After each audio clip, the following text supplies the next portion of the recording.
প্রিয় কলেজ পড়ুয়া শিক্ষার্থীবৃন্দ, আজকে আমরা দেখব জীববিজ্ঞানের উদ্ভিদ বিজ্ঞান টপিকের সপ্তম অধ্যায় নগ্নবীজি এবং আবৃতবীজি। এখানে আমরা সবগুলো টপিক সাজিয়ে নিয়েছি। প্রথমেই থাকবে নগ্নবীজি নিয়ে আলোচনা। এখানে নগ্নবীজির বৈশিষ্ট্য থাকবে এবং নগ্নবীজি সম্পর্কে বিস্তারিত ধারণা থাকবে। তারপর থাকবে নগ্নবীজির অভ্যন্তরে অবস্থিত একটি উদ্ভিদ যার নাম হচ্ছে সাইকাস। এই অধ্যায়ে খুবই গুরুত্বপূর্ণ একটা টপিক হচ্ছে সাইকাস। সাইকাসের শনাক্তকারী বৈশিষ্ট্য এবং জনন দেখবো আমরা। তারপর থাকবে আবৃতবীজি এবং তারপর থাকবে আবৃতবীজিরই বাকি ধাপগুলো, অর্থাৎ ম্যালভেসিয়া, কোয়াসিয়া এবং একবীজপত্রী এবং দ্বিবীজপত্রী উদ্ভিদের কিছু ধারণা এবং বৈশিষ্ট্য। আমরা এখন ক্লাসে ঢুকে যাই। প্রথমে নগ্নবীজি।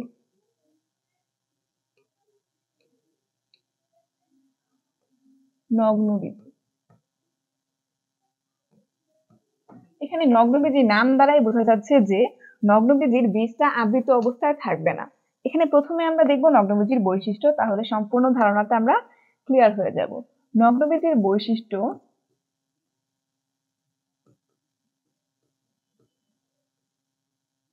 নগ্নবীজি হচ্ছে একটি বহুবর্ষজীবী উদ্ভিদ। বহুবর্ষজীবী উদ্ভিদ। আমাদের পৃথিবীতে কিন্তু নগ্নবীজির চেয়ে আবৃতবীজির সংখ্যা বেশি। নগ্নবীজির উদ্ভিদের সংখ্যা খুবই কম। আমরা আমাদের আশেপাশে যে সকল গাছ দেখি, আম গাছ, জাম গাছ বা সাধারণ যে ফল ফুল গাছ, এই সবগুলো হচ্ছে আবৃতবীজি।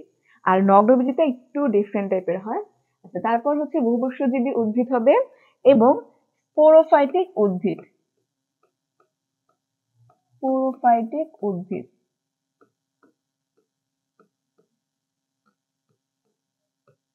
স্পোরোফাইটিক উদ্ভিদ মানে কি? কারণ হচ্ছে এটা স্পোর সৃষ্টি করে জনন প্রক্রিয়া সম্পন্ন করে, অর্থাৎ স্ত্রী রেণু স্পোর, পুংরেণু স্পোর, এরকম রেণুপত্র বা স্পোরের মাধ্যমে হচ্ছে বংশবৃদ্ধি করে। এই জন্য নগ্নবীজি সকল উদ্ভিদকে বলা হয় স্পোরোফাইটিক উদ্ভিদ। তারপরে কি থাকে? নগ্নবীজির বীজ আবৃত অবস্থায় থাকে না। বীজ আবৃত থাকে না। এবং আরেকটি যেটি ইম্পর্টেন্ট, নগ্নবীজির কিন্তু কোনো গর্ভাশয় থাকে না। গর্ভাশয়,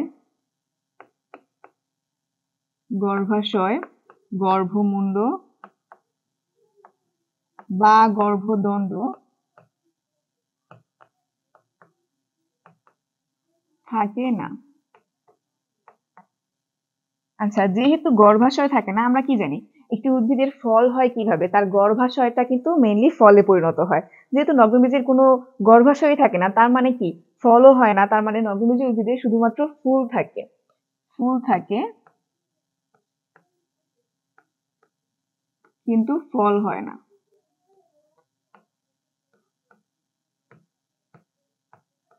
ফুল থাকে কিন্তু ফল হয় না।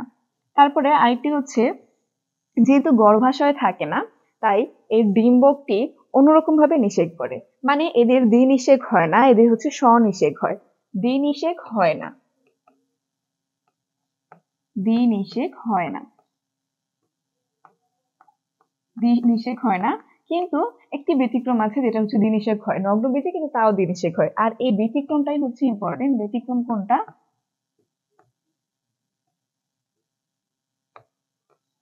ব্যতিক্রম হচ্ছে এপিড্রা।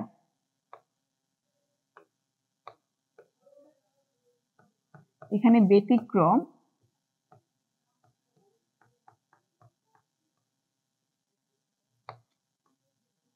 এপিড্রা। এটা হচ্ছে একটু ব্যতিক্রম, মানে দ্বিনিষেক হয় না। সাধারণত দ্বিনিষেক হয় না, কিন্তু এপিড্রাতে হচ্ছে আমাদের দ্বিনিষেক হয়। এগুলো ছিল নগ্নবীজির কিছু স্বাভাবিক বৈশিষ্ট্য। এখন আমরা দেখব নগ্নবীজির মধ্যে আরেকটি পার্ট যার নাম হচ্ছে সাইকাস। সাইকাস, আমাদের সাইকাস থেকে হচ্ছে প্র্যাকটিক্যালও আসে। সাইকাসের মূল নিয়ে আলোচনা বা এরকম অনেক কিছু আছে। সাইকাস,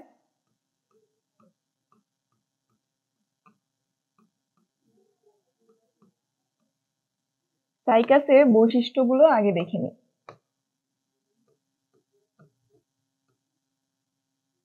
প্র্যাকটিক্যালি হচ্ছে আমাদের বৈশিষ্ট্য চায়, কিংবা যেটাকে বলা হয় শনাক্তকারী বৈশিষ্ট্য, অর্থাৎ একটা সাইকাসের মূল পর্যবেক্ষণ করে আমাদের বলতে হবে যে এটা সাইকাস কেন, এর এর সাথে কি কি বৈশিষ্ট্যগুলো সাইকাসের বৈশিষ্ট্যের সাথে মিলেছে, এগুলো সব আমাদেরকে বলতে হবে। তো এখানে আমরা দেখি প্রথমে বৈশিষ্ট্যগুলো কি কি। প্রথম বৈশিষ্ট্যটা হচ্ছে সাইকাসও একটি স্পোরোফাইটিক উদ্ভিদ। স্পোরোফাইটিক উদ্ভিদ।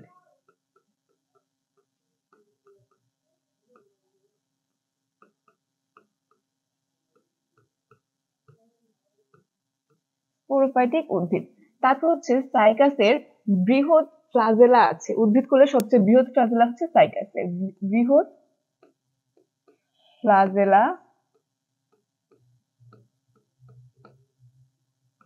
যুক্ত উদ্ভিদ। আর নগ্নবীজের একটা সাধারণ বৈশিষ্ট্য ছিল যেটা হচ্ছে আর্কিগোনিয়াম সৃষ্টি করে। সাইকাসও হচ্ছে আর্কিগোনিয়াম সৃষ্টি করে।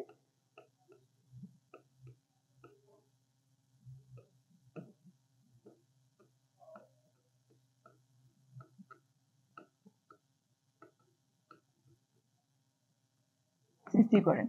সাইকাসের পাতার আকৃতির উপর ভিত্তি করে সাইকাসকে পাম জাতীয় উদ্ভিদ বলা হয়। সাইকাস হচ্ছে একটি পাম জাতীয় উদ্ভিদ। পাম জাতীয় উদ্ভিদ। পাম জাতীয় উদ্ভিদ বলা হয় কারণ সাইকাসের পাতাগুলো হচ্ছে তাল গাছের পাতার মতো থাকে, মানে পাতার এদিক থেকে হচ্ছে এরকম থাকে, এই জন্য একে পাম বা তাল গাছের সাথে তুলনা করে পাম জাতীয় উদ্ভিদ বলা হয়। তারপর হচ্ছে সাইকাস স্ট্রোবিলাস গঠন করে। স্ট্রোবিলাস। স্ট্রোবিলাস গঠন করে।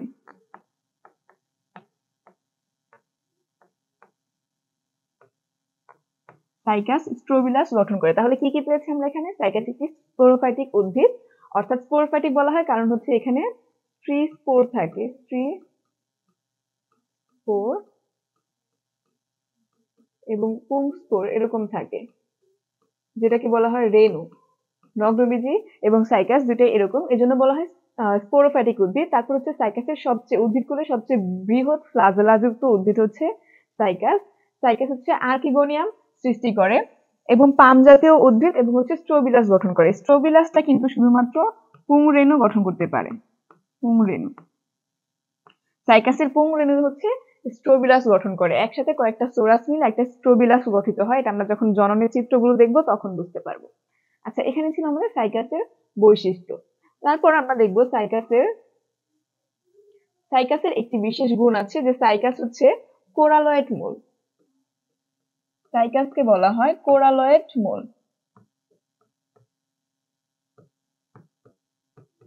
কোরালয়েড মূল অর্থাৎ সাইকাসের আকৃতি যদি আমরা একটু চিত্রটা দেখি যে চিত্র কিরকম হয়, সাইকাসের মূলের চিত্রটা একটু এরকম আঁকা বাঁকা হয়, এরকম আঁকা বাঁকা হয়।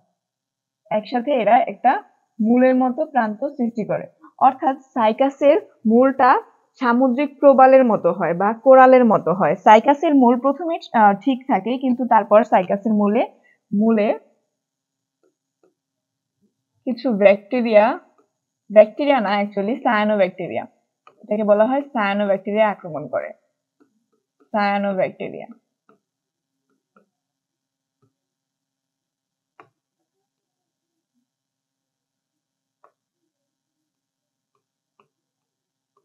সায়ানোব্যাকটেরিয়া যেমন হচ্ছে নস্টক, অ্যানাবিনা, এরা আক্রমণ করে। যখন সাইকাসের স্বাভাবিক মূলে নস্টক, অ্যানাবিনা, সায়ানোব্যাকটেরিয়া আক্রমণ করে তখন হচ্ছে এর আকৃতিটা এরকম হয়ে যায়, আকৃতি চেঞ্জ হয়ে যায়। তখন এর আকৃতি কেমন হয়? সামুদ্রিক প্রবালের মতো।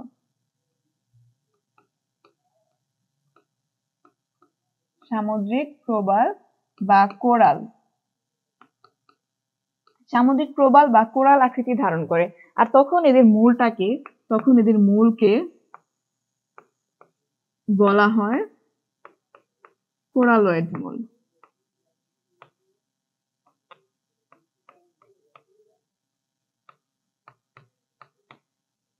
কোরালয়েড মূল। তখন এদের মূলকে বলা হয় কোরালয়েড মূল। আমাদের দেশে কিন্তু সামুদ্রিক ভাবে বা হচ্ছে কিছু পাহাড় পর্বত এলাকায় হচ্ছে প্রাকৃতিক ভাবে সাইকাস জন্মে। তো সাইকাসের মূলগুলোকে বলা হয় এই জন্য কোরালয়েড মূল। এটা আমাদের ঘ বা অনুধাবন প্রশ্নে আসে যে সাইকাসের মূলকে কেন কোরালয়েড মূল বলা হয়।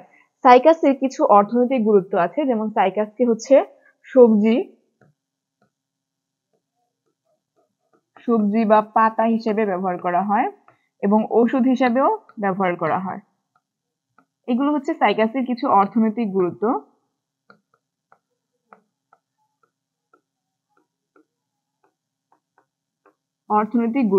যেখানে সাইকাসের পাতাগুলোকে সবজি বা ঔষধ হিসেবে ব্যবহার করা হয়। এখন আমরা দেখব সাইকাসের জনন।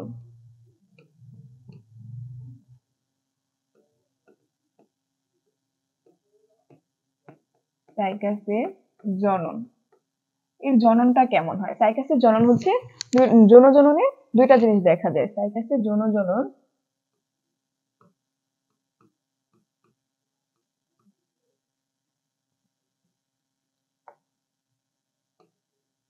একটা হচ্ছে স্ত্রী রেণুপত্র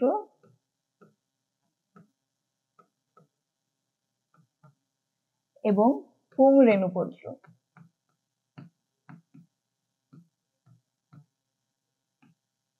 অর্থাৎ মেগাস্পোরোফিল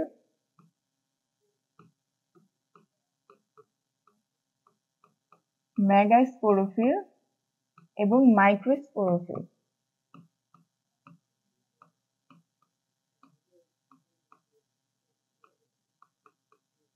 মেগাস্পোরোফিল এবং মাইক্রোস্পোরোফিল। এখানে পুংরেণুপত্রের আকৃতিটা কিরকম হয়? পুংরেণুপত্র হচ্ছে একটি এরকম ভাবে একটা লম্বা, অনেকগুলো সোরাস একত্রিত হয়, তিনটা মতন করে সোরাস একত্রিত হয়ে, এই যে এগুলোকে বলা হয় হচ্ছে সোরাস, এক একটাকে বলা হয় সোরাস, এবং এই সম্পূর্ণটাকে বলা হয় স্ট্রোবিলাস।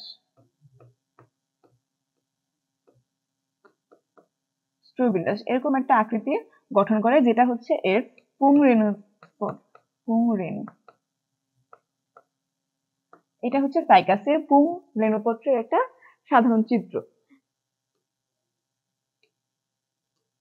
এখন স্ত্রী রেণুপত্রের চিত্রটা কিরকম হয়? স্ত্রী রেণুপত্র হচ্ছে একটা পিনিউল গঠন করে। এটাকে অনেকটা সাপের মনির সাথে তুলনা করা হয়।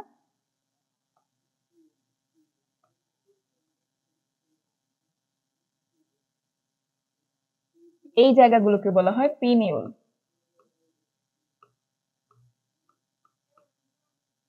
এগুলো হচ্ছে সাইকাসের বৃন্ত এবং ডিম্বক। এটা হচ্ছে বৃন্ত এবং এটা হচ্ছে ডিম্বক। এটা হচ্ছে বৃন্ত এবং এগুলো হচ্ছে ডিম্বক। সাইকাসের পাশে হচ্ছে এরকম ভাবে কয়েকটা ডিম্বক থাকে। এটা হচ্ছে স্ত্রী রেণুপত্র।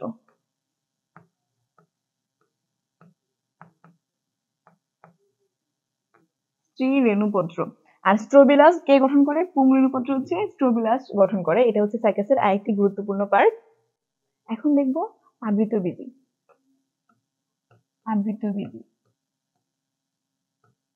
আবৃতবীজি হচ্ছে একটি বৃহৎ উদ্ভিদকুল, যেখানে ফুল আছে এবং ফলও আছে, অর্থাৎ স্বাভাবিক যে উদ্ভিদগুলো আমরা সবসময় আমাদের সামনে দেখি সেগুলো হচ্ছে আবৃতবীজি। আবৃতবীজির বৈশিষ্ট্যগুলো দেখব প্রথমে। আবৃতবীজির বৈশিষ্ট্য।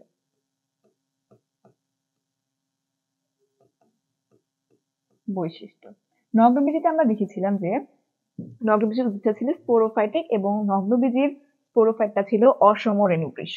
নগ্নবীজি, আচ্ছা এখান থেকে দেখিয়ে দিই। নগ্নবীজির স্পোরোফাইটিক উদ্ভিদটা হচ্ছে অসম রেণুপ্রসূ।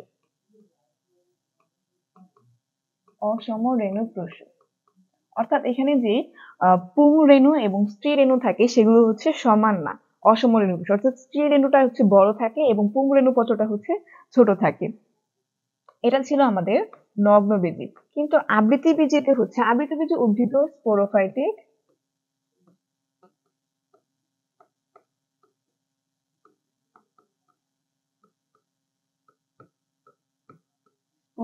কিন্তু এখানে হচ্ছে সমরেণু থাকে, সমরেণুপত্র। আবৃতবীজি হচ্ছে সমরেণুপত্র। তারপর আবৃতবীজির গর্ভাশয় থাকে,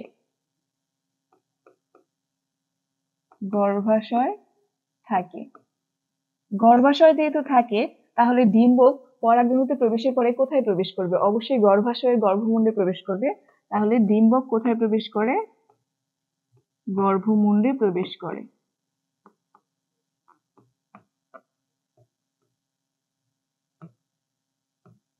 ডিম্বক গর্ভমুণ্ডে প্রবেশ করে এবং গর্ভাশয় যেহেতু আছে তাহলে গর্ভাশয় ফলে পরিণত হয়। গর্ভাশয় ফলে পরিণত হয়।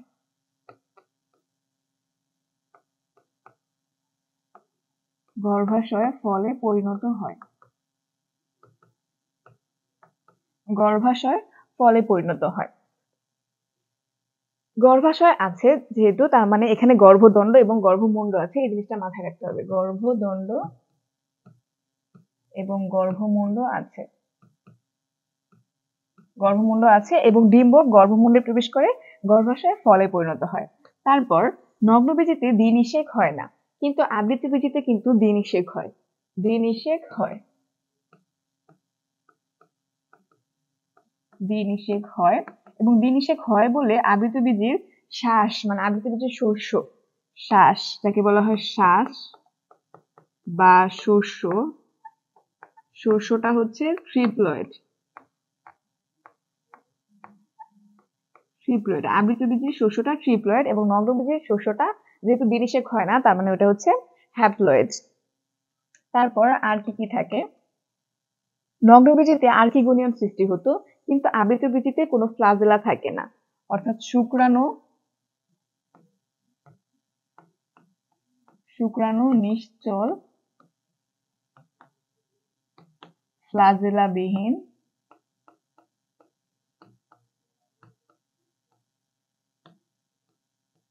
ফ্লাজেলাবিহীন আর্কিগোনিয়াম থাকে না।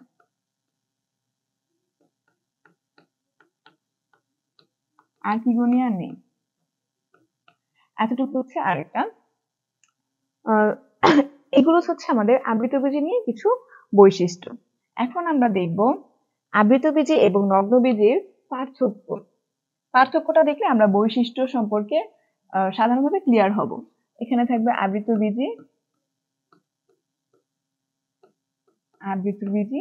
এবং নগ্নবীজি।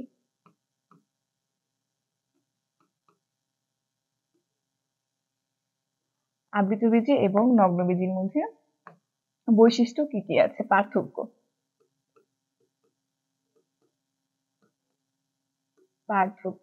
প্রথমে আবৃতবীজি হচ্ছে সমরেণুপ্রসূ।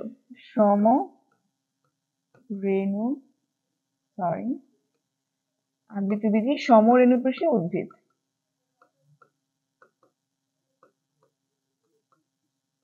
সমরেণুপ্রসূ স্পোরোফাইটিক।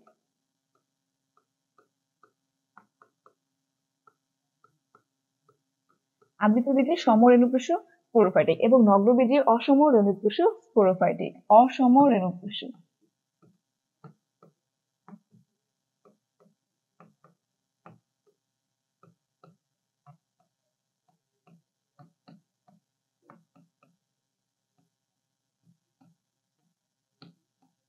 অসমরেণুপ্রসূ স্পোরোফাইটিক।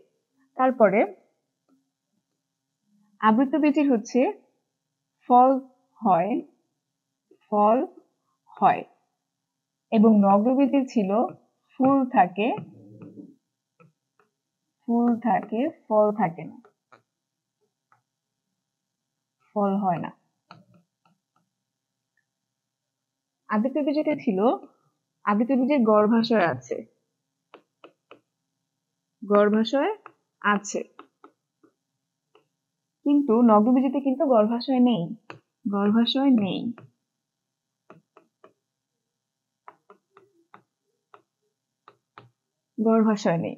তারপর আবৃতবীজিতে হ্যাপ্লয়েড হয় না, ট্রিপ্লয়েড হয়, অর্থাৎ অ্যান্ডোস্পার্ম বা শস্যটা ট্রিপ্লয়েড থাকে। তাহলে অ্যান্ডোস্পার্ম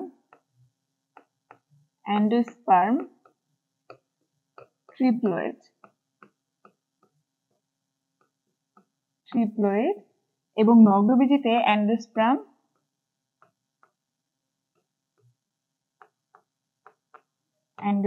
হ্যাপ্লয়েড।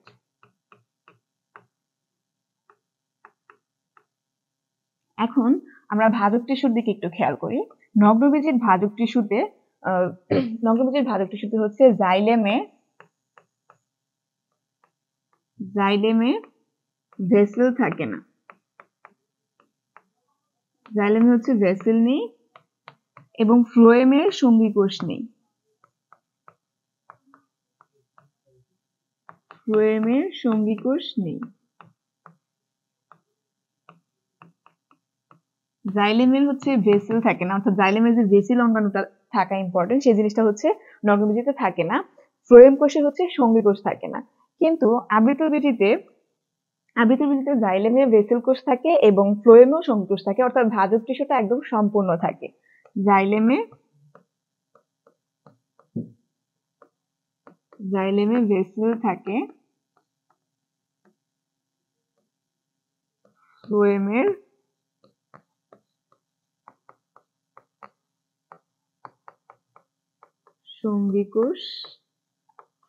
সঙ্গীকোষ থাকে। এটা মনে রাখার জন্য একটা শর্ট টেকনিক ছিল, জাইলেমের ভেসেল নেই মানে হচ্ছে জালেমের ভাই নেই, জালিম বলা হয় যেটাকে। জালিমের ভাই নেই এবং ফুলের সঙ্গী নেই।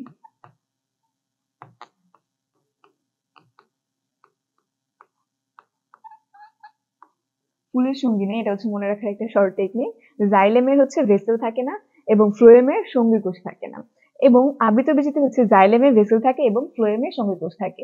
এগুলো ছিল আবৃতবীজি এবং নগ্নবীজির মধ্যে কিছু পার্থক্য। এখন আবৃতবীজি মানে কি? আবৃতবীজিতে যেহেতু ফল আছে, তার মানে ফল হচ্ছে বীজকে কভার করে রাখে, অর্থাৎ বীজটা নগ্ন অবস্থায় থাকে না, বীজটা কভার অবস্থায় থাকে। এবং নগ্নবীজিতে হচ্ছে বীজটা নগ্ন অবস্থায় থাকে। এগুলো হচ্ছে নাম থেকেই বোঝা যাচ্ছে। এখন আবৃতবীজিতে দুইটা উদ্ভিদকুলের খুব বড় পার্ট আছে আবৃতবীজিতে। একটার নাম হচ্ছে ম্যালভেসিয়া এবং আরেকটির নাম হচ্ছে পোয়াসিয়া। আবৃতবীজির দুইটা পার্ট হচ্ছে ম্যালভেসিয়া এবং পোয়াসিয়া। এখন আমরা একটু ম্যালভেসিয়া নিয়ে আলোচনা করবো, কিন্তু ম্যালভেসিয়া নিয়ে আলোচনা করার আগে পুষ্প প্রতীক নিয়ে আলোচনা করতে হবে। পুষ্প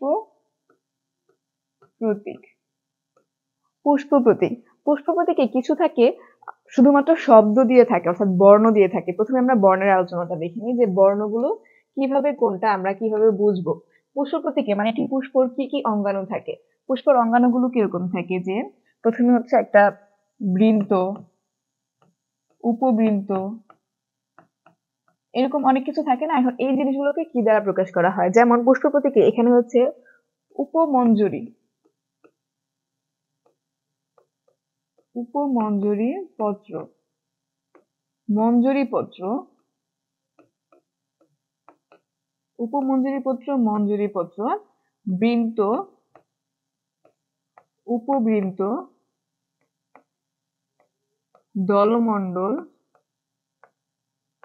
দলমণ্ডল মানে হচ্ছে পাপড়ি, দলমণ্ডল আর পাপড়ি একই রকম। অর্থাৎ উপমঞ্জরি পত্র, বৃন্ত, উপবৃন্ত, দলমণ্ডল, তারপরে থাকতে পারে গর্ভাশয়, এই জিনিসগুলো। এখন এই জিনিসগুলোকে বর্ণমালায় আমরা ইংরেজিতে কোনটা প্রকাশ করব এবং বাংলায় প্রকাশ করব কোনটা দিয়ে, সেটা দেখে নিই। মানে প্রথমে হচ্ছে বাংলাটা দেখব, তারপরে ইংরেজিটা। উপমঞ্জরি পত্রের বাংলাটা হচ্ছে উ ম প, মানে এখানে উ, উপর উ, আর এখানে ম এবং পত্রর প, এগুলো মিলে হচ্ছে উ ম প, এটা দ্বারা প্রকাশ করা হয় উপমঞ্জরি পত্র। এবং এদিকে হচ্ছে উপমঞ্জরি পত্রকে ই কে দ্বারা প্রকাশ করা হয়, উপমঞ্জরি পত্রকে হচ্ছে ই কে দ্বারা প্রকাশ করা হয়। এবং মঞ্জরি পত্রকে বাংলায় হচ্ছে ম প দ্বারা প্রকাশ করা হয় এবং ইংরেজিতে শুধুমাত্র কে দ্বারা প্রকাশ করা হয়। এগুলো হচ্ছে উপমঞ্জরি পত্র এবং মঞ্জরি পত্রের বর্ণমালা।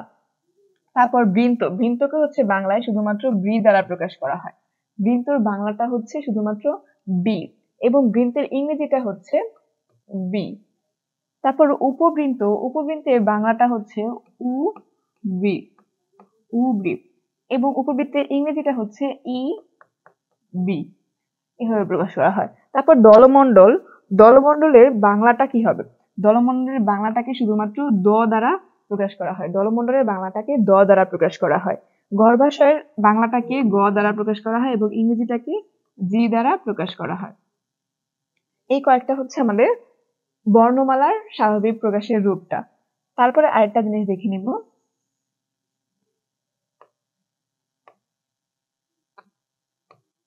এখন দেখবো বর্ণমালার প্রকাশিত রূপ তো শেষ হয়েছে, এখন হচ্ছে চিহ্ন, মানে চিহ্নগুলো কিরকম থাকে। চিহ্ন যেমন এই চিহ্ন দ্বারা কি বোঝানো হয়, যদি এই চিহ্নটা থাকে প্রথমে, পুষ্প প্রতীকের প্রথমে যদি এই চিহ্ন থাকে তাহলে কি প্রকাশ করা হয়, এটার মানে হচ্ছে এটা বহু প্রতিসম। বহু প্রতিসম, বহু প্রতিসম অর্থাৎ পুষ্পটি বহু প্রতিসম, পুষ্পের পাপড়িগুলো বহু প্রতিসম। আবার যদি শুধুমাত্র এরকম থাকে তাহলে হচ্ছে এক প্রতিসম, এক প্রতিসম, এটা হচ্ছে এক প্রতিসম। তারপর যদি এরকম দিয়ে একটা চিহ্ন থাকে, এই চিহ্নটাকে বলা হয় পুংলিঙ্গ, অর্থাৎ ওই ফুলটা হচ্ছে শুধুমাত্র পুংলিঙ্গ। আর যদি এরকম দিয়ে এরকম থাকে, অর্থাৎ নিচে এরকম একটা চিহ্ন থাকে, এটাকে বলা হয় স্ত্রীলিঙ্গ। এটার পুষ্প প্রতীকটাকে থেকে বোঝা যায় যে এই ফুলটা স্ত্রীলিঙ্গ, শুধুমাত্র স্ত্রীলিঙ্গ। আবার যদি উপরে এরকম এবং নিচে দুইটাই থাকে, দুইটাই যদি মিশ্রণ অবস্থায় থাকে তাহলে এটাকে বলা হয় হচ্ছে উভলিঙ্গ। উভলিঙ্গ। এগুলো হচ্ছে আমাদের, এই পাশটা হচ্ছে আমাদের বর্ণ, মানে বর্ণর মাধ্যমে কিভাবে হচ্ছে পুষ্প প্রতীকটাকে বোঝা যায় সেটা, এবং এই পাশে যেটা সেটা হচ্ছে আমাদের চিহ্নের মাধ্যমে কিভাবে আমরা বুঝবো যে পুষ্প প্রতীকে আসলে, পুষ্প প্রতীকের ফুলটা আসলে কিরকম হয়, পুষ্প প্রতীকের ফুলটা কি বহু প্রতিসম নাকি এক প্রতিসম, এই লিঙ্গ কিরকম হয় এটা বুঝতে পারবে, এবং এটা কি উভলিঙ্গ কিনা সেটাও বুঝতে পারবে। মানে একই ফুলের হচ্ছে পুংলিঙ্গ থাকে এবং স্ত্রীলিঙ্গ থাকে, এরকম কোনটা আছে, এরকম উভলিঙ্গ ফুল কিন্তু হচ্ছে জবা, অর্থাৎ হিবিস্কাস। হিবিস্কাস, জবা অর্থাৎ হিবিস্কাস, যেটা হচ্ছে উভলিঙ্গ। এই কয়েকটা জিনিস হচ্ছে আমাদের পুষ্প প্রতীক শেখার আগে দরকার। এখন আমরা আলোচনা করব মালভেসিয়া নিয়ে। মালভেসিয়া, মালভেসিয়াতে কি কি হয়, মালভেসিয়া হচ্ছে একটি একটি পুষ্পক জাতীয় উদ্ভিদের জাত। এখন মালভেসিয়ার বৈশিষ্ট্যগুলো দেখবো আমরা প্রথমে। মালভেসিয়ার বৈশিষ্ট্য, বৈশিষ্ট্য বা শনাক্তকারী বৈশিষ্ট্য। মালভেসিয়ার সব থেকে বড় গোত্র কিন্তু হচ্ছে, সবচেয়ে বড় গোত্র,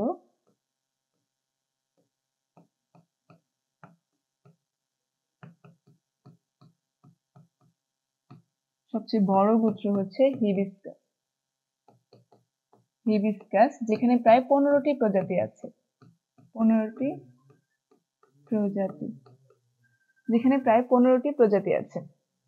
এখন আমরা মালভেসিয়ার বৈশিষ্ট্যগুলো প্রথম থেকে দেখে নিই যে কি কি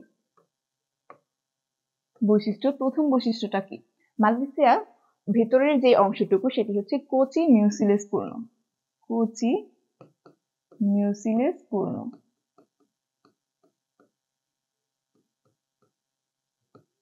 কচি মিউসিলেস পূর্ণ।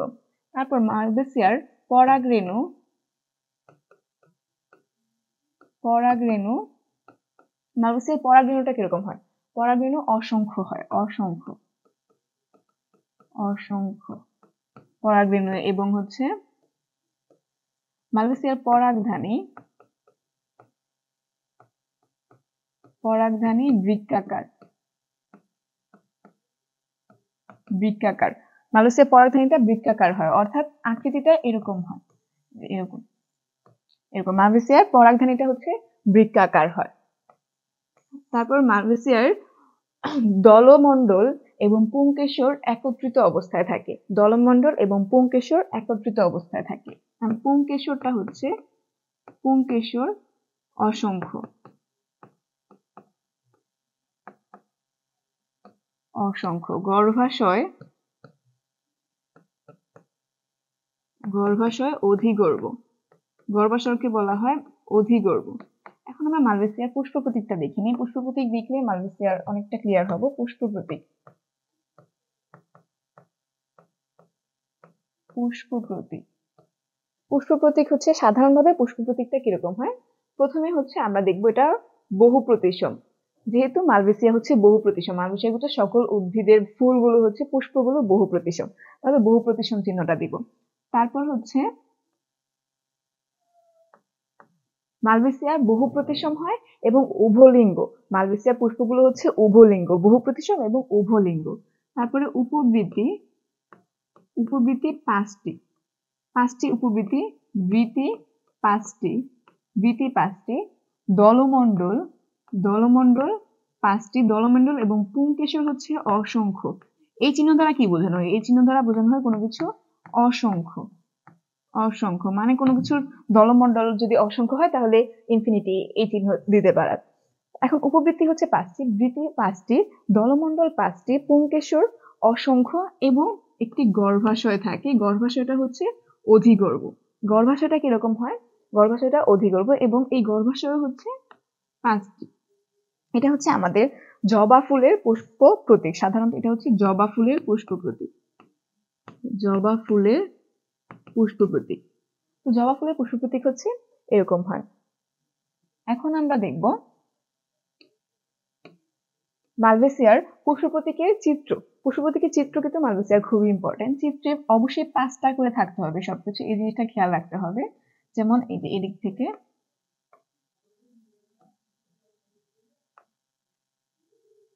এখানে আমরা মালভেসিয়ার আরেকটা বৈশিষ্ট্য লিখতে পারি যে মালভেসিয়ার দলমণ্ডলটা কিরকম হয়। দলমণ্ডল টুইস্টেড মানে কি? টুইস্টেড মানে হচ্ছে পাকানো। একদম মানে টুইস্টেডের চিত্রটা কিরকম হয় যে এটার ভিতরে আবার এটা এরকম ভাবে, মানে একটা পাত্রের ভিতরে আরেকটা পাত্রে টুইস্টেড আকৃতিতে থাকে। এটা হচ্ছে মালভেসিয়ার দলমণ্ডলের চিত্র।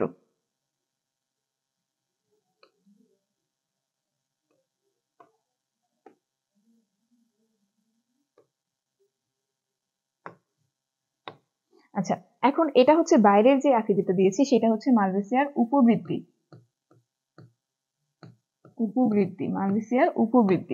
এখন আমরা ভিতরের পার্ট কোনটা দেব? ভিতরে হচ্ছে প্রথমে হচ্ছে উপবৃত্তি, বাইরের যে পার্টটা সেটাকে বলা হয় উপবৃত্তি। ফুলের বাইরের পার্টটা হচ্ছে উপবৃত্তি।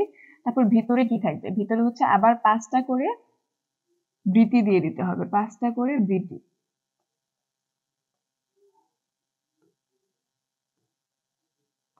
এভাবে হচ্ছে পাঁচটা বৃত্তি থাকবে।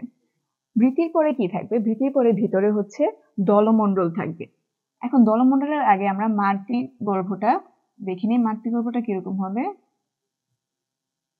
এরকম পাঁচটা থাকবে, 1 2 3 4 5 এরকম পাঁচটা করে মাতৃগর্ভ থাকবে ভিতরে। এটাকে বলা হয় হচ্ছে গর্ভাশয় এবং এখানে থাকবে হচ্ছে দলমণ্ডল।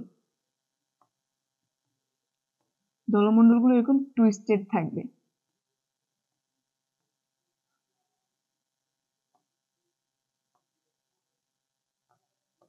এই কয়েকটা হচ্ছে আমাদের দলমণ্ডল।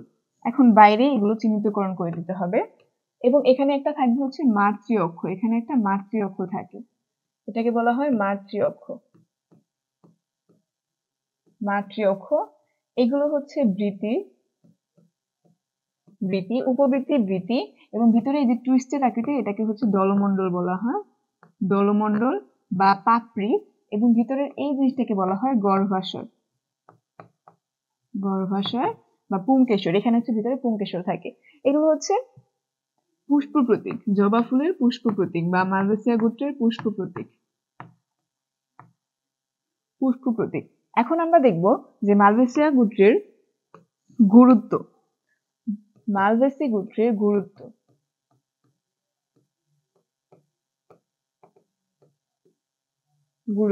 মালভেসিয়া গোত্রের কিছু উদাহরণ কি কি হতে পারে? জবা ফুল, ঢেঁড়স ফুল, কার্পাস তুলা, মরিচ গাছের যে ফুল, এগুলো হচ্ছে মালভেসিয়া গোত্রের উদাহরণ। তাহলে জবা ফুল আমাদের জন্য কিভাবে গুরুত্বপূর্ণ? জবা ফুল থেকে হচ্ছে আমরা চুলের যত্নে ব্যবহার করি। জবা ফুল চুলের যত্নে, অর্থনৈতিকভাবে হচ্ছে চুলের যত্নে জবা ফুল ব্যবহার করা হয়। চুলের যত্ন অর্থাৎ বিভিন্ন তেল ব্যবহার করা হয়, তেল উৎপন্ন হয় জবা ফুল থেকে। তারপর জবা ফুল হচ্ছে পূজার সামগ্রী হিসেবে ব্যবহার করা হয়। পূজার সামগ্রী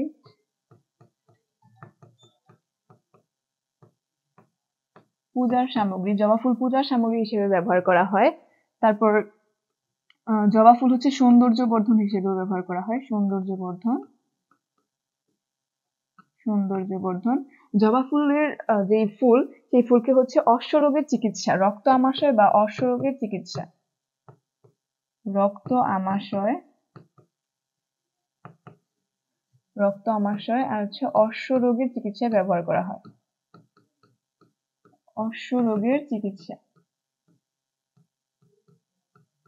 রক্ত আমাশয় আর হচ্ছে অশ্বরোগের চিকিৎসায় ব্যবহার করা হয়। তারপর হচ্ছে ঢ্যাঁড়স। ঢ্যাঁড়স ঢ্যাঁড়সকে কিভাবে ব্যবহার করা হয়? ঢ্যাঁড়স হচ্ছে বহুমূত্র রোগের ঔষধ। বহুমূত্র রোগের ঔষধ, অর্থাৎ যাদের ডায়াবেটিস হয় তাদেরকে ঢ্যাঁড়স খেতে বলা হয়। এটা হচ্ছে ঢ্যাঁড়সের উপকারিতা, এবং মেইনলি হচ্ছে ঢ্যাঁড়সটা একটা সবজি। বাংলাদেশে হচ্ছে বেশি ব্যবহার করা হয়। অর্থনৈতিকভাবে গুরুত্ব আসতে পারে পরীক্ষায়, যে ম্যালভেসিয়া গোটের অর্থনৈতিক গুরুত্ব কি, তখন হচ্ছে এই স্টেপগুলো দিতে পারবে। তারপর হচ্ছে কার্পাস তোলা। কার্পাস তোলা, কার্পাস তুলা দিয়ে কি করা হয়? তুলা দিয়ে হচ্ছে বিভিন্ন ধরনের কাপড় তৈরি করা হতে পারে। কাপড় অর্থাৎ পোশাক শিল্পে ব্যবহার করা হয়। পোশাক শিল্প, তাহলে এটা অর্থনৈতিকভাবে খুবই গুরুত্বপূর্ণ কার্পাস তুলা। তারপর হচ্ছে স্থলপদ্ম। স্থলপদ্ম, স্থলপদ্মগুলো হচ্ছে আমাদের মালভেসিয়া গুটের অন্তর্ভুক্ত। এবং মরিচ গাছের ফুল।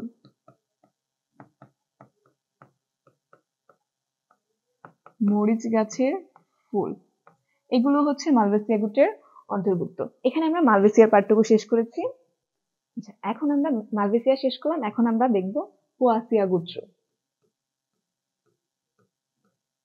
পোয়াসিয়া, পোয়াসিয়া হচ্ছে মেইনলি একটা ঘাস জাতীয় বর্গ। ঘাস জাতীয় বর্গ, অর্থাৎ এখানে যে উদ্ভিদগুলো আছে সেগুলো সব হচ্ছে ঘাস জাতীয়, যেমন বাঁশ, ধান, গম, আখ, যব, ভুট্টা, এগুলো হচ্ছে পোয়াসিয়ার অন্তর্ভুক্ত। এখন আমরা প্রথমে দেখব পোয়াসিয়ার বৈশিষ্ট্য, শনাক্তকারী বৈশিষ্ট্য বা সাধারণ বৈশিষ্ট্য। পোয়াসিয়ার কাণ্ড কাষ্ঠল বিশিষ্ট।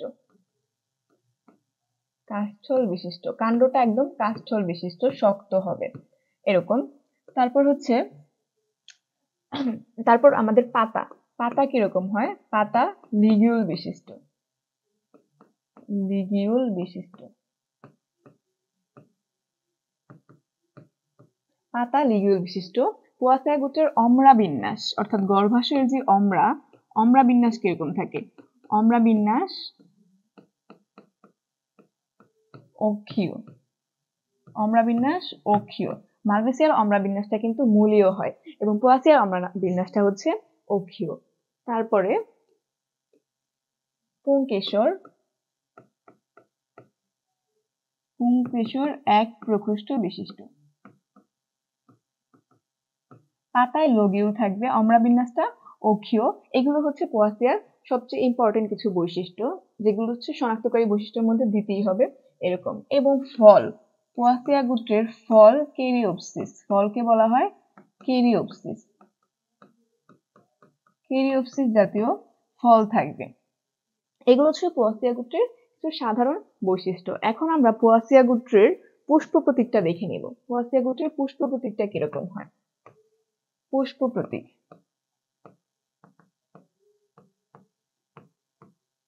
পুষ্প প্রতীক। পোয়াসিয়া গোত্রটা যেহেতু ধান জাতীয়, অর্থাৎ এখানে মঞ্জুরি পত্র থাকবে, তাহলে প্রথমে হচ্ছে অর্থাৎ উপমঞ্জুরি পত্র, মঞ্জুরি পত্র, এগুলো থাকবে। তারপরে পোয়াসিয়া গোত্রটা এক প্রতিসম, বহু প্রতিসম না। যেহেতু এক প্রতিসম, তাহলে এক প্রতিসমের চিহ্নটা কিরকম? এরকম দিয়েছিলাম। আর বহু প্রতিসম হলে হচ্ছে এটা হতো। এক প্রতিসম কোনটা? শুধুমাত্র এরকম, এটা হচ্ছে এক প্রতিসম। তাহলে এক প্রতিসম এবং উভলিঙ্গ হবে। উভলিঙ্গ হতে পারে, এক লিঙ্গ হতে পারে, কিন্তু উভলিঙ্গ যেহেতু আছে তাই পুষ্প প্রতীকে উভলিঙ্গ দিতে হবে। এক প্রতিসম উভলিঙ্গ। তারপরে হচ্ছে পোয়াসিয়া গোত্রের বৃতি, উপবৃত্তি, এগুলো কিরকম থাকে? পোয়াসিয়া গোত্রের কিন্তু কোনো বৃতি উপবৃত্ত থাকে না, যেহেতু পোয়াসিয়া গোত্রের ফুল থাকে না, শুধুমাত্র ফল হয়, ফল কেরিওপসিস এরকম। এটার পরে হচ্ছে আমাদের গর্ভাশয় কিরকম থাকে? গর্ভাশয়টা এখানে অধিগর্ভ থাকে। এবং পুংকেশর, পুংকেশর, পুংকেশর হচ্ছে 3+3 এরকম থাকে হচ্ছে পুংকেশর। এবং পুংদণ্ড থাকে। এগুলোর পরে থাকবে হচ্ছে আমাদের গর্ভাশয়। গর্ভাশয়টা অধিগর্ভ হয়। গর্ভাশয় অধিগর্ভ একটি, গর্ভাশয় অধিগর্ভ এবং একটি মাত্র গর্ভাশয় থাকে। এটা হচ্ছে আমাদের পোয়াসিয়া গোত্রের পুষ্প প্রতীক। এখন এই পুষ্প প্রতীকের যে চিত্রটা আঁকি আমরা, চিত্রটা কিরকম হয়?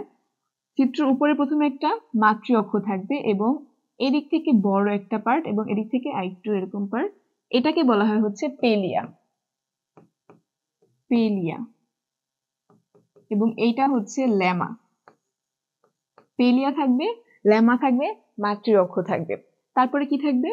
এই যে এগুলো এরকম চিহ্ন, এগুলোকে কি বলা হয়? এগুলো হচ্ছে লিগিউল। এগুলোকে কি বলা হয়? এগুলো হচ্ছে লিগিউল। লিগিউল ভিতরে হচ্ছে একটা গর্ভাশয় থাকবে। ভিতরটাকে বলা হয় গর্ভাশয়। গর্ভাশয় এবং সাইডে হচ্ছে এরকম ভাবে পুংকেশর থাকবে। এগুলো হচ্ছে পুংকেশর। পুংকেশর এটা হচ্ছে আমাদের পুষ্পপ্রতীকের চিহ্ন, মানে চিহ্নিত চিত্রটা। তাহলে পোয়াসিয়া গোত্রের বৈশিষ্ট্য, চিহ্নিত চিত্র এবং পুষ্পপ্রতীক আমরা দেখেছি। এখন আমরা পোয়াসিয়া গোত্রের অর্থনৈতিক গুরুত্ব দেখব। পোয়াসিয়া গোত্রের অর্থনৈতিক গুরুত্ব।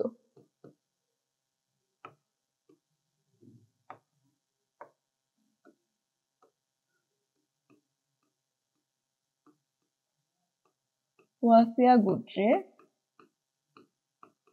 অর্থনৈতিক গুরুত্ব।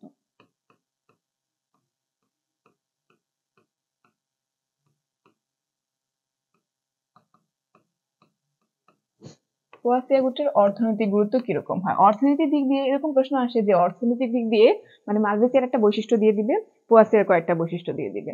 তারপর বলবে যে এদের শনাক্তকারী বৈশিষ্ট্য কিরকম। তারপরে আসতে পারে যে এই দুই গোত্রের মধ্যে কোন উদ্ভিদটি বা কোন গোত্রের উদ্ভিদগুলো বাংলাদেশের জন্য অর্থনৈতিকভাবে বেশি সাফল্যজনক। তাহলে অর্থনৈতিকভাবে বেশি সাফল্যজনক হবে অবশ্যই পোয়াসিয়া, যেহেতু পোয়াসিয়া গোত্রে ধান, গম, যব এগুলো সব আছে, বাঁশ, এরকম যেগুলো হচ্ছে ঘাস জাতীয় উদ্ভিদ, মানে আমরা সাধারণত যেগুলো বেশি অর্থনৈতিকভাবে ব্যবহার করি এগুলো আছে, তার মানে অর্থনৈতিকভাবে পোয়াসিয়া বেশি গুরুত্বপূর্ণ।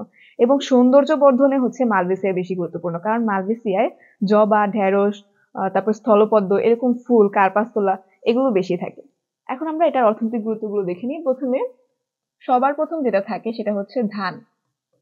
ধান মানে অরাইজা সেটিভা। ধান, যেহেতু ধান থেকে আমরা কি পাই? ধান থেকে আমরা চাল, মুড়ি এগুলো পাই। তাহলে এখানে এটা অর্থনৈতিকভাবে আমাদের জন্য খুবই গুরুত্বপূর্ণ। ভাত এগুলো সব ধান থেকে আসে। তারপর হচ্ছে বাঁশ। বাঁশ, বাঁশ থেকে কি পাই? আমাদের আসবাবপত্র। আসবাবপত্র, আমাদের আসবাবপত্রগুলো বাঁশ থেকে পাই। তারপরে হচ্ছে গম। গমও হচ্ছে পোয়াসিয়া গোত্রের অন্তর্ভুক্ত। গম থেকে আমরা কি পাই? আটা। আটা আটা, গম এবং যব এই দুইটাই হচ্ছে এখানে আছে, যব, গম। তাহলে এখান থেকে আমরা আটা পাবো, সুজি, আটা, সুজি, ময়দা এরকম যে জিনিসগুলো সেগুলো সব হচ্ছে আমাদের এখান থেকে আসবে। তারপরে আখ। আখ আছে, তাহলে আখ থেকে আমরা কি পাই? আখ থেকে হচ্ছে চিনি শিল্পে কাজে লাগানো হয়। আখ থেকে চিনি শিল্প। চিনি শিল্প মানে এটা একটা শিল্পক্ষেত্রেও কাজে লাগে। তাহলে এগুলো হচ্ছে আমাদের পোয়াসিয়া গোত্রের অর্থনৈতিক গুরুত্ব। তার মানে কি, দেশের মূল তালিকা শক্তিতে যেসব ক্ষেত্রগুলো আছে, যেসব উদ্ভিদগুলো লাগে সেগুলো সবই হচ্ছে পোয়াসিয়া গোত্রের, মানে অর্থনৈতিকভাবে বেশি গুরুত্বপূর্ণ আমাদের জন্য হচ্ছে পোয়াসিয়া গোত্র। এখন আমরা দেখবো মালয়েশিয়া এবং পোয়াসিয়া গোত্রের কিছু পার্থক্য। পার্থক্যটা দেখলে আমরা একদম ক্লিয়ার হয়ে যাবে। এখানে হচ্ছে মালয়েশিয়া, মালয়েশিয়া এবং পোয়াসিয়া। মালয়েশিয়া এবং পোয়াসিয়া। প্রথমে মালয়েশিয়ার কাণ্ড কিরকম হয়? মালয়েশিয়ার কাণ্ড সাধারণত ফাঁপা। ফাঁপা, কাণ্ডটা একটু ফাঁপা হয়। এবং পোয়াসিয়ার কাণ্ড কিরকম হয়? পোয়াসিয়ার কাণ্ড হচ্ছে কাষ্ঠল। কাষ্ঠল, একটু শক্ত প্রকৃতির হয় পোয়াসিয়ার কাণ্ডটা। তারপর মালয়েশিয়ার গর্ভাশয় 5টি থাকে। মালয়েশিয়ার গর্ভাশয় এবং পুংকেশর এগুলো কিরকম হয়? মানে এখানে পরাগধানীটা আগে দেখিনি আমরা। পরাগধানী, পরাগধানী মালয়েশিয়ার পরাগধানী হচ্ছে বৃক্কাকার। বৃক্কাকার। এবং পোয়াসিয়ার পরাগধানীটা হচ্ছে সর্বমুখাকার। পরাগধানী সর্বমুখাকার। সর্বমুখাকার, এতটুকু। তারপর মালয়েশিয়া হচ্ছে বহু প্রতিসম। মালয়েশিয়া উদ্ভিদের পুষ্প বহু প্রতিসম। পুষ্প বহু প্রতিসম হবে এবং পোয়াসিয়া গোত্রের পুষ্প এক প্রতিসম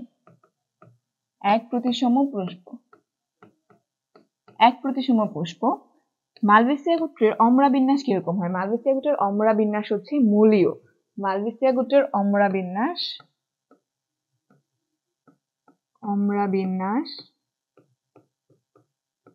মূলীয়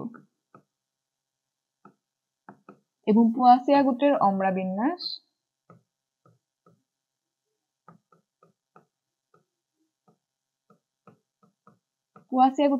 বিন্যাসটা হবে অক্ষীয়। পোয়াসিয়া গোত্রের অমরা বিন্যাস কিরকম হবে? অক্ষীয়।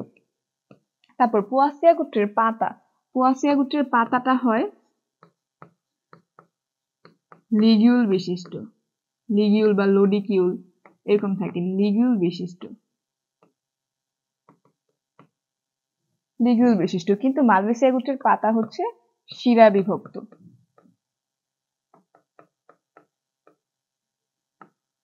বিভক্ত, মানে স্বাভাবিক পাতা থাকে। তারপরে একটা দিয়ে দেওয়া যায়, সেটা হচ্ছে উদাহরণ। এটা হচ্ছে 4 নাম্বার, এটা ছিল 5 নাম্বার। এবং উদাহরণে কি থাকতে পারে? উদাহরণ, মালয়েশিয়া গোত্রের উদাহরণ হচ্ছে হিবিস্কাস, অর্থাৎ জবা ফুলের যত জাত আছে সবগুলাকে হিবিস্কাস বলা হয়। এবং পোয়াসিয়া গোত্রের উদাহরণ অরাইজা সেটিভা, অর্থাৎ হচ্ছে ধান, আর এটা হচ্ছে জবার প্রজাতি। এগুলো ছিল হচ্ছে মালয়েশিয়া এবং পোয়াসিয়া গোত্রের শনাক্তকারী বৈশিষ্ট্য এবং শনাক্তকারী বৈশিষ্ট্যের পার্থক্য। এখন আমরা প্রথমে যে টপিকগুলো লিখেছি সেই টপিকগুলো থেকে দেখে নিই যে এখানে আমরা নগ্নবীজি নিয়ে আলোচনা করেছি, সাইকাস নিয়ে আলোচনা করেছি, আবৃতবীজি, মালয়েশিয়া, পোয়াসিয়া, এই দুটা থেকে বৈশিষ্ট্য এবং পার্থক্য সবকিছু আলোচনা হয়েছে। এখন আমাদের বাকি আছে একবীজপত্রী উদ্ভিদ এবং দ্বিবীজপত্রী উদ্ভিদ। এখানে মালয়েশিয়া, পোয়াসিয়া এগুলো সব কিন্তু হচ্ছে আবৃতবীজের অন্তর্ভুক্ত, অর্থাৎ এগুলো সবগুলো হচ্ছে আবৃতবীজি। নগ্নবীজি শুধুমাত্র সাইকাস, এই দুটা ছিল শুধুমাত্র একসাথে, সাইকাসের ছিল নগ্নবীজিটা। তাহলে এখন আমরা একবীজপত্রী নিয়ে আলোচনা করব। একবীজপত্রী উদ্ভিদের বৈশিষ্ট্য। একবীজপত্রী উদ্ভিদের বৈশিষ্ট্য।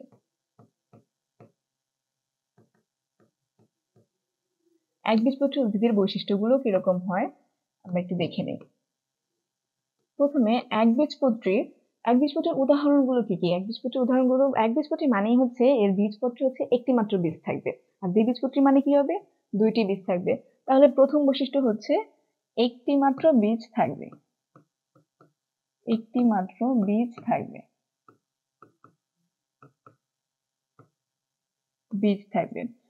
একবীজপত্রীর পাতাগুলো সমান্তরাল, মানে পাতার যে খণ্ডায়নটা সেটা সমান্তরাল, পাতা সমান্তরাল।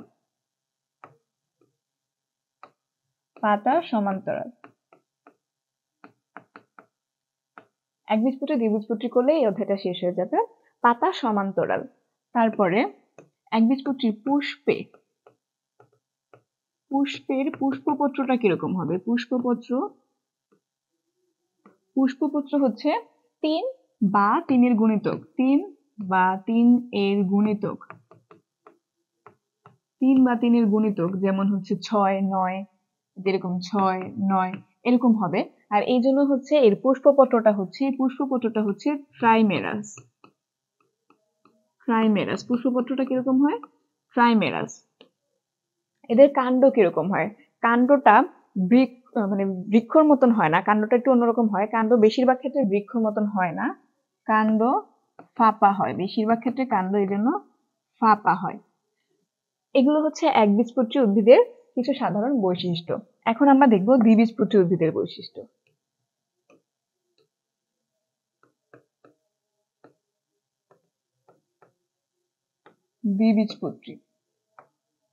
দ্বিবীজপত্রীর ক্ষেত্রে প্রথম বৈশিষ্ট্যটা কি হবে? দ্বিবীজপত্রীর বীজে কয়টি, মানে বীজপত্রে কয়টি বীজ থাকবে? দ্বিবীজপত্রী হচ্ছে দুটি বীজ থাকবে, দুইটি বীজ।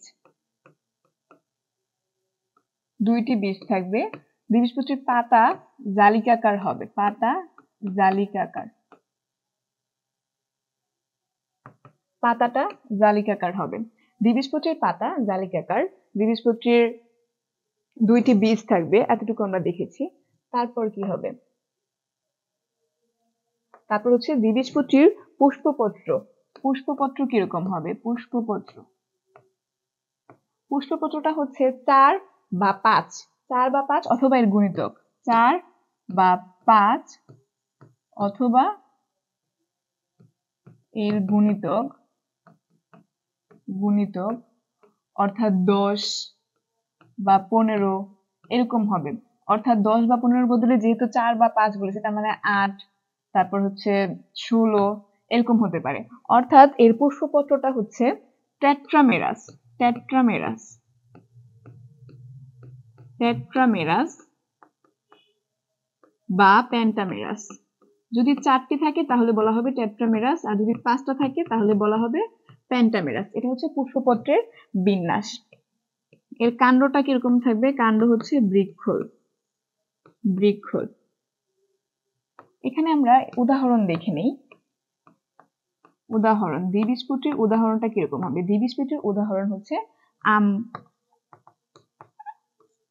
আম, জাম, এরকম যেসব উদ্ভিদগুলো আছে, আম গাছ, জাম গাছ, এগুলো হচ্ছে দ্বিবীজপত্রীর উদাহরণ। তাহলে আম গাছ, জাম গাছ এগুলো সব কিন্তু একদম সাধারণ বৃক্ষের মতো বড় বড় গাছ এরকম থাকে। আর আমরা একটু আগে যে দেখলাম একবীজপত্রী, একবীজপত্রী উদ্ভিদের উদাহরণ কি হবে? একবীজপত্রী উদ্ভিদের উদাহরণ হচ্ছে ধান, ধান, গম, যব, এগুলো হচ্ছে ধান, গম, যব, এগুলো হচ্ছে আমাদের একবীজপত্রী উদ্ভিদ। আরেকটা আছে যে একবীজপত্রী উদ্ভিদে হচ্ছে ক্যাম্বিয়াম থাকে না, ক্যাম্বিয়াম অনুপস্থিত। আর ক্যাম্বিয়ামের কাজ কি? মানে বীজপত্রের মধ্যে ক্যাম্বিয়াম থাকে হচ্ছে গৌণ বৃদ্ধি করানোর জন্য। যেহেতু ক্যাম্বিয়াম থাকে না তাহলে গৌণ বৃদ্ধিও হয় না, গৌণ বৃদ্ধি হয় না,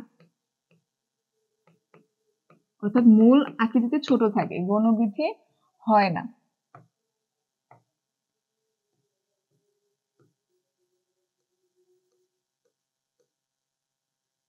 গৌণ বৃদ্ধি হয় না এবং দ্বিবীজপত্রীতে হচ্ছে ক্যাম্বিয়াম থাকে, দ্বিবীজপত্রীতে ক্যাম্বিয়াম থাকে এবং ক্যাম্বিয়াম থাকার কারণে হচ্ছে এর মূলীয় বা অক্ষীয় বরাবর গৌণ বৃদ্ধি ঘটে, গৌণ বৃদ্ধি ঘটে। এগুলো ছিল হচ্ছে একবীজপত্রী এবং দ্বিবীজপত্রী নিয়ে আলোচনা। আমরা এই অধ্যায়ের প্রথমে যে টপিকগুলো লিখেছিলাম সেই টপিকগুলো সবার শেষে ছিল। টপিকগুলো কোথায়? আচ্ছা, এখানে, এখানে তাহলে আমরা একবীজপত্রী এবং দ্বিবীজপত্রী নিয়েও আলোচনা করেছি। এই অধ্যায়ের সবগুলো টপিক নিয়ে আলোচনা করা হয়েছে। যদি সবগুলো টপিক মনোযোগ সহকারে দেখো তাহলে এই অধ্যায় নিয়ে আলোচনা এবং এই অধ্যায়ের সব টপিকগুলো ভালোভাবে বুঝতে তোমাদের সুবিধা হবে। ধন্যবাদ।